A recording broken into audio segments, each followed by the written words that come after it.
আওয়াজ হলো, সবাই মিলে গেলাম, দেখলাম পড়ে রয়েছে। সেন ছিল না, কোনো প্রাণ ছিল।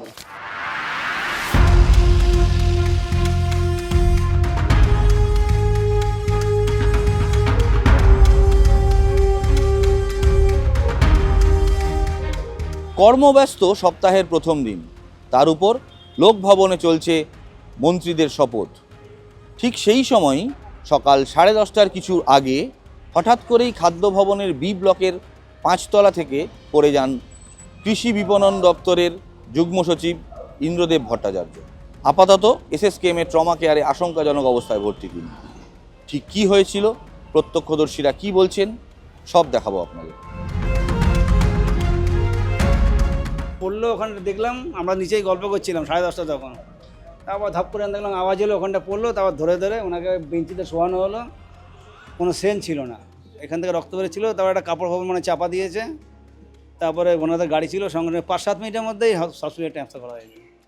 তারপরে কোনো আর খবর পাইনি এখন পর্যন্ত আমরা। আর 10:25 থেকে 10:30টার মধ্যে। এখানেই বসেছে? হ্যাঁ। কি হয়েছিল একটু যদি বলেন। শুধু ওপর থেকে পড়ে গেছে, হট করে আওয়াজ হলো, সবাই মিলে গেলাম, দেখলাম পড়ে রয়েছে। তোলা হলো, তুলে রাখা হলো ওখানে। তারপরে গাড়ি করে ওনাদের ডিপার্টমেন্টের লোক আসলো, হসপিটালে নিয়ে চলে গেল হলো। মোটামুটি আপনাদের দেখে কি মনে হলো, কোথায় কোথায় আঘাত? তখন তো সেন্সলেস ছিল, যা দেখলাম মাথায় পেছনে চোট আর মুখে কেটে গেছে। তখন সেন্সলেস হয়নি, সেখানে কোথায় কী দেখা যাবে। প্রচুর রক্ত বেরোচ্ছে? মোটামুটি রক্ত বেরোচ্ছে। এবার ওনাকে হসপিটাল নিয়ে গেছে, এখন হসপিটালের লোক জানে। কীরকম বয়স হবে? 50-এর উপরে হবে।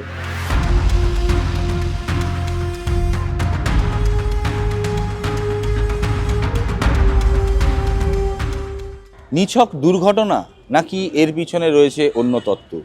আপাতত কিন্তু এই খোঁজই করছেন কলকাতা পুলিশ। তাদের তদন্তে কি উঠে আসে সেদিকে আমাদের নজর থাকবে। আপনাদের নজর থাকুক সংবাদপ্রতিদিন.in। সংবাদপ্রতিদিন.in-এর জন্য খাদ্য ভবন থেকে ক্যামেরায় ব্রতিনের সঙ্গে আমি সোমনাথ।